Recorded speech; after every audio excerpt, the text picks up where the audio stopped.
Not long after I'd arrived at Bandelier National Monument as artist-in-residence, I was driving my little rental car out of the visitor center complex when I rounded a curve and had to swerve to avoid a collision with one of the monument's native species.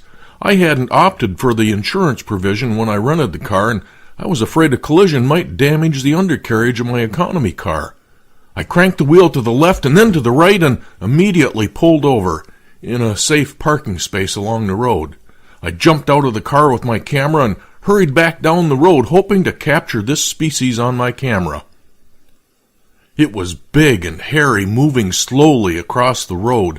I'm a wildlife biologist by training, and I immediately recognized this creature with its 8 legs as a tarantula. I'd never seen one before. All my past experiences with tarantulas were on television, usually in a Western movie or television series. A cowpoke would be asleep on his bedroll next to his campfire, his head propped up on his saddle for a pillow. He would wake up in the middle of the night to find a tarantula had crawled up on his blanket, moving slowly towards his exposed face. The cowpoke would slowly withdraw his trusty 6-shooter, take careful aim, and shoot the spider, thereby saving him from a horrible death. So my first impressions of tarantulas were that they were bloodthirsty killers, ready to bite and poison the unwary. At the time, I loved camping out in the woods with the other kids in my Boy Scout troop, and I was grateful that the upper Midwest had no tarantulas. Despite that fact, I always shook out my boots before putting them on in the morning out in the woods, just in case tarantulas, scorpions, and rattlesnakes had expanded their ranges while I'd been sleeping. Naturalists at the visitor center had mentioned that I might see tarantulas while wandering about the monument. They told me that the spiders I saw that fall were probably males wandering the landscape looking for mates.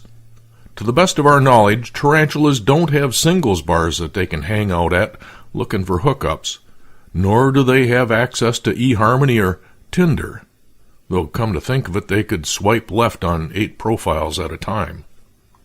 Of course, I had to do some research on tarantulas, and by research I mean Googling tarantulas at the White Rock Library and surfing from link to link. Female tarantulas seem to spend most of their time near their burrows, forcing males to risk their lives in search of mates in the fall, wandering across the landscape, exposing themselves to potential predators. Skunks, snakes, and birds all prey on tarantulas, not to mention tarantula hawks. Not hawks like birds, but a specific wasp that preys on tarantulas, and we're not talking about wasps simply killing and eating their unfortunate victims. No. The tarantula wasp paralyzes its victim and deposits 1 or more eggs deep within it. When the eggs hatch, the wasp larvae devour their living host from the inside before eventually killing the host and bursting forth as adults. As my wife would say, "Oh, ick!" This sounds like the plot of a horrifying science fiction movie, which brings to mind movies Alien, Arachnophobia, and the 1950s classic Tarantula. It's no wonder tarantulas have gotten a bad name, especially among those of us whose only experience with them was on television. Looking for mates is one reason male tarantulas don't live as long as females, 7 to 8 years for males versus 20 to 25 years for females in the wild. And even if the male manages to evade all those predators bent on making them a nice fat meal, danger still lurks. A male tarantula will locate the den of a female by its sense of smell. Tarantulas, despite having 8 eyes, have poor vision, probably sensing only light, dark, and movement. It will lightly tap the web lining the female's burrow. If things go well, the female exits the burrow, mates with the male, and then the male quickly goes on its way.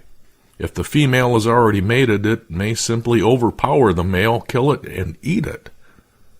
To be honest, I kind of identify with the male tarantula as it approaches the female. It must be the same kind of feeling I had at high school dances. Would the girl I was approaching agree to dance? Or would she kill me with one of those looks high school girls are known for when gazing upon a lesser male? The name tarantula was originally applied to a large wolf spider, Lycosa tarantula, native to Mediterranean Europe. Lycosa meaning wolf, and tarantula derived from the Italian town of Taranto. The name tarantula was then applied to any large hairy spider in the New World, despite the fact that wolf spiders are smaller and tarantulas are not closely related, if at all.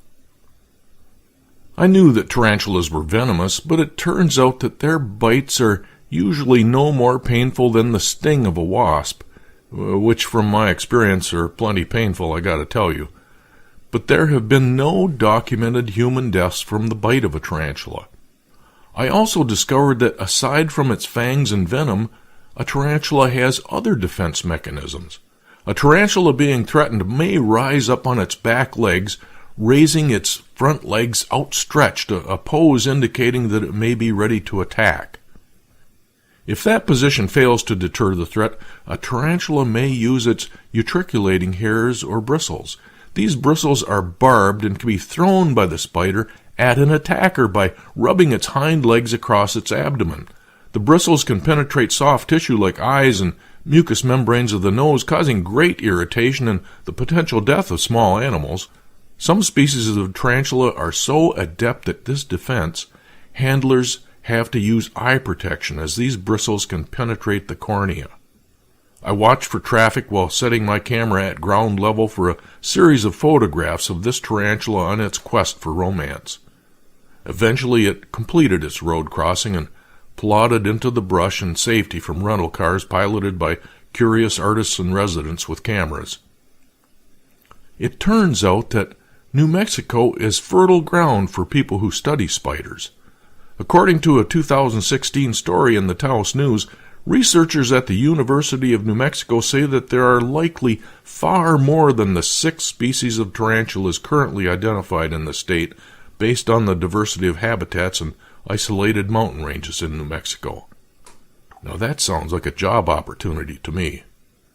Though, as my wife might say again, oh, ick!